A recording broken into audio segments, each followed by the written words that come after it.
Hi guys, welcome to Summer Skills Lab. My name is Abhilasha and today I'll be taking you through some presentation and public speaking skills. So I hope you're all ready and I hope you're enjoying the other Summer Skill Labs sessions that we have taken and put out for you. These are all sessions to help you grow and improve and learn as much as possible. The summers are the best season for learning and therefore I hope you're taking advantage of all of these sessions. Do make sure that you have liked the session and also that you share it with your friends. Maybe some of your friends will also get advantage and learn from one of these sessions that we do. Okay, so do make sure you're asking your friends to join in. So here we are. Let's get started on some presentation and public speaking skills. Guys, see, public speaking and presentation is absolutely important, and I'll tell you why. Whether you're in school, college, or you're working, you will need to talk to people, you will need to make presentations, and you will also need to speak in public.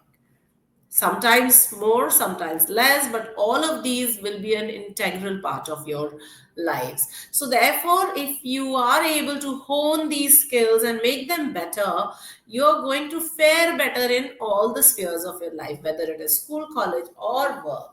So therefore, you must improve your presentation skills, you must improve your public speaking skills, and you must get accustomed to speaking, get accustomed to putting forward your best foot and getting into all of these. That's very important, guys, because if you're able to handle presentations and public speaking well, half the battle is won. The minute you step onto a stage, please understand, most of us are crippled by stage fright. So if you are somebody who can go on stage and who can speak very well, you have won half the battle. If you're able to make a great presentation to your boss or to his boss or to somebody else's boss, you are able to get your point across, and that is very important, my dear boys and girls. Therefore, presentation and public speaking, excuse me, here we are. Let's talk a bit about all of this. So, of course, what is the objective? Or what are the objectives of today's sessions? You understand presentation and public speaking fundamentals. What are the basics of both of these? Then you learn how to plan, design, and deliver impactful presentations. What is it that you need to know now? Use effective verbal and non-verbal communication techniques. Guys, what I've understood is that 90% of our communication is non-verbal and only 10% or even less is verbal. So what you say will be far less important than how you say it, how you behave, and therefore your non-verbal communication techniques are very important. How do you tackle stage fright and engage your audience? How do you make friends with your audience? How do you have them eating out of your hands? Avoid common mistakes and how to follow the best practices for presentation and public speaking. So, here is everything and more. Let's get started. So, what is this session all about? Let's talk about it. So, what's a presentation? Now, in a presentation, of course, you're sharing some information using speech, visuals. The idea is that it is a very goal oriented something. You're trying to inform someone of something, you're persuading or educating. Now, see, let's understand where this happens. Let's say you are a doctor. So, you want to inform others of your research. So, you will make a presentation. You are a sales rep of a software company with a new tool that you have brought. You're trying to persuade your customer. Or I am a teacher, I'm trying to educate my students. So the presentation can inform, it can persuade, it can even educate. So here is something that's so helpful and so useful. If I have to stand up in a crowd and make a presentation, my goals are very clear. I'm either informing you, persuading you, or educating you. Public speaking. You're delivering a structured speech to a live audience. You've got people who are sitting in front of you, 100, 200, 20, 10, 2, whoever, however many, you're talking to them. And again, there is a specific goal that you're trying to, achieve, whether it is informing, persuading, or educating, whatever is the goal, you are trying to convince someone of something. Now, politicians, they do public speaking so well, don't they? You see so many people talking, and my favorite one, Shashi Tharoor, the way he speaks, people are eating out of his hands. He's such a wonderful speaker. Our esteemed Prime Minister, Mr. Modi ji, speaks so well. Mr. Barack Obama, the ex-US president, if he speaks, you really want to listen. So, public speaking is a skill. It's not something that happens by itself. You have to learn, you have to practice, and you have to then, embody everything about public speaking. So, both presentation and public speaking are goal oriented. They have a specific goal of informing, persuading, or educating. The presentation is based on some data which is visual and a combination of speech. Public speaking is just speaking without any visuals backing you up. So that's the difference between the two. And what is the importance of both of these? So, of course, it enhances your academic and professional credibility. If I'm able to speak in a professional audience comprising my peers, then that's going to be enhancing my credibility.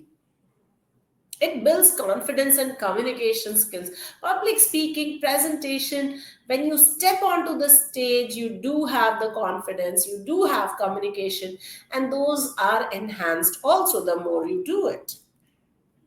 Enhances leadership and personal presence. So when I stand up in my office and speak to everyone, or my colleagues, whoever, it enhances, it positions me as a leader. It positions me as someone who's unafraid to fail, who's unafraid to take people ahead with herself. Personal presence is so important. So all of these are very, very important. Now, what are the core components of an effective presentation? See, I have a beautiful picture here.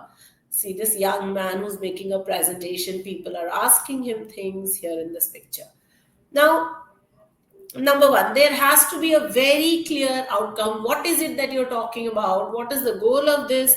Has to be very, very clear. Number two, you must know who you are speaking to. What's your audience like? Where are they coming from? What have they come here expecting? So their knowledge, their background, their expectations, that has to be known to you. Structure, of course, any presentation will have three portions to it: the introduction, the body, and the conclusion. Whatever you're saying has to be clearly said. It must be simple, logical, well sequenced ideas that you're thinking of. Engagement. Yes, you must engage your audience. Use visuals, use questions, use stories. So sometimes you have to tell a story to get your audience to be engaged. I remember the first time I ever spoke or I ever made a presentation was when I was doing my MBA, and my first presentation. And I used to be very young. I was 19 or something, and I'd never spoken. I used to be a very shy person. So when I stood on that stage behind the lectern, I remember thanking God for the lectern. Why? Because my legs were shivering. They were like going like this. It was crazy. So yes. If you have stories, if you have visuals, you have questions, you will be able to engage your audience, and that's what we want. So make sure that you're doing all of this. And before you do your presentation, make sure you do some research and planning. Choose a focused, relevant topic. Gather data, gather example, gather stories. And today it's so easy with Google, with ChatGPT, with all the generative AI that we have. It is so easy to generate all of this. Organize your ideas using outlines of flowcharts. Allocate time for each section and allocate adequate time for each section. Okay. Then how do you structure your content? So of course the introduction has to be a hook statement, something, a hook is something that gets your audience engaged. Okay. And then what are the session goals? The body will have 2 to 4 main points with supporting examples, whatever you want to tell. Use good transitions. Signposting language. Let's move on to the next idea. Another important aspect is, last but never the least, finally, okay, to begin with, use these transition words. They make your language so much better, and the audience is able to understand that now you're going to the next point. Okay. In the conclusion, recap all the key points and have a very strong closing message. That's very important. That's probably as important as the hook that you have in the introduction. How do you design visual aids? You need to have a PowerPoint or some sort of a presentation. So keep it very simple. One idea per slide. Use large fonts, minimum 24 is what is required so that your audience can see it very clearly. Add visuals. Now, visuals keep your audience engaged. So, therefore, you must have charts, icons, videos, whatever. Maintain consistency. So, have the standard layout, standard form, standard theme in all your slides. And of course, accessibility, contrast, size, and clarity for all your viewers is very important. So remember to keep your slides very clear, very well written, very bold in fonts, with pictures, consistent font layout, and theme. So that was your presentations. Now let's get on to public speaking. What are these delivery skills that you need to have? The voice, you must vary your tone, pace, and volume. I will suggest that you listen to Amitabh Bachchan. And he's a very wonderful example of this. So, Mr. Bachchan, when he speaks, he varies his tone so many times. He varies his pace, the speed with which he's speaking, and he varies his volume also. So, sometimes he will go, hi, and sometimes he will go, Devi or Sajano. So he varies his tone, his pace, and also, of course, his volume. So you learn from, great speakers. That's one of the best things you can do. And today it's so easy because you have all the speeches on YouTube. So you just have to go type in and you can listen to these people. So that's very helpful. Body language is very important. Use open gestures and meaningful gestures. So what is an open posture? So never close your hands like this. Always leave your hands open, and your never point with a finger at anyone. Use your hands, use the palm of your hands to point to someone if you have to. Smile. Leave your body easy and loose. If you're standing somewhere, if you're walking about, make sure that you're walking with straight steps. So all of that. Your hands should not be flailing here and there. That's not done. Keep your hands to your side.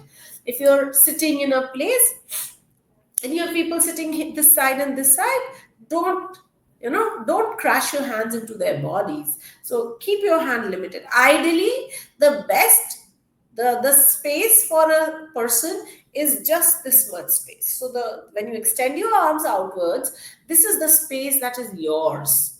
So try not to gesture outside of this. When you're making any sort of a speech, don't make very strong gestures like that. Don't go, yeah. That's not what you're aiming at. Okay, so use your body language. Smile, that changes so many things. Make eye contact with your audience. Now, this is something that people don't do. They miss out on making eye contact. So whether you're on a presentation, online, offline, whether you're public speaking, making a speech, remember to connect with your audience. So two very wonderful things of connecting. Number one is eye contact. Look at them. Look at your audience. Number two is smile. These two are really good. Pause. Must emphasize key points. So you must pause for effect. Do that. Energy, of course. Be enthusiastic and passionate. Imagine if I were speaking like this: voice, vary, tone, pace, and volume, body language, use open posture and meaningful gesture, eye contact, engage the whole audience. Imagine me speaking like this. You would have left this presentation far earlier. So bring energy, be enthusiastic, be passionate. Let your audience understand you are loving this. Okay. Overcoming nervousness and stage fright. Nobody, and trust me, nobody goes without nervousness and stage fright. So I was seeing this interview of Shah Rukh Khan in which he is talking about Amitabh Bachchan, and apparently at some point of time he had asked Amitabh Bachchan that, do you get nervous when you're going on stage? Imagine this is Amitabh Bachchan, and imagine Shah Rukh Khan asking him. So Amitabh Bachchan told Shah Rukh Khan, and by the way, I'm not a fan of Amitabh Bachchan, but I like him, just that. So Amitabh Bachchan is telling Shah Rukh Khan that when I'm stepping on stage, when I'm coming for the shoot, that last 1 second makes me very nervous. And then the minute I step onto the stage or to the floor, my nervousness evaporates. Now, there are two things to this, guys. Number one is preparation. If you know what you're speaking about, if you know your content, you will not forget. And if you don't forget, you won't fumble. The biggest problem is we fumble on stage. And because of that, we get nervous, we have stage fright.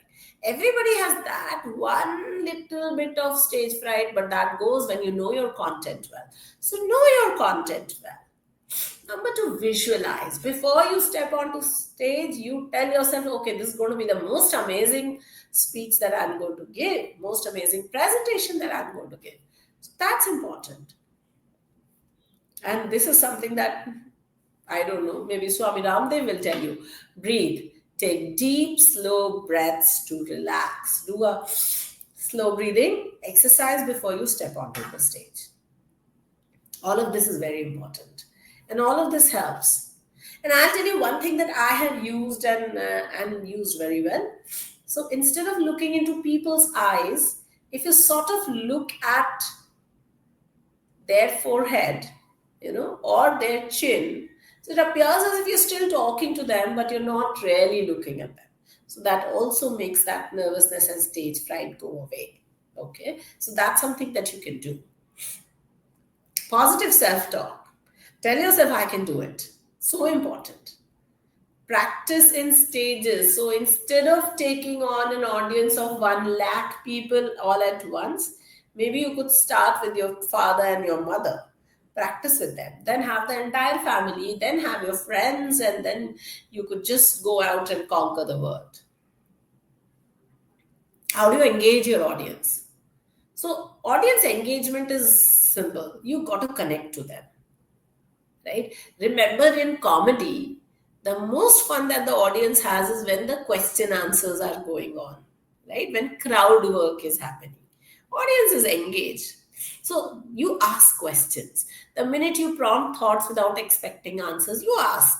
They will start speaking, and that's how the audience gets engaged. Number two, use quick polls or interactive activity. Have everyone stand up and raise their arms or raise their feet or something, Of course, if it's a serious lecture, you can't ask them to do that, but have them clap.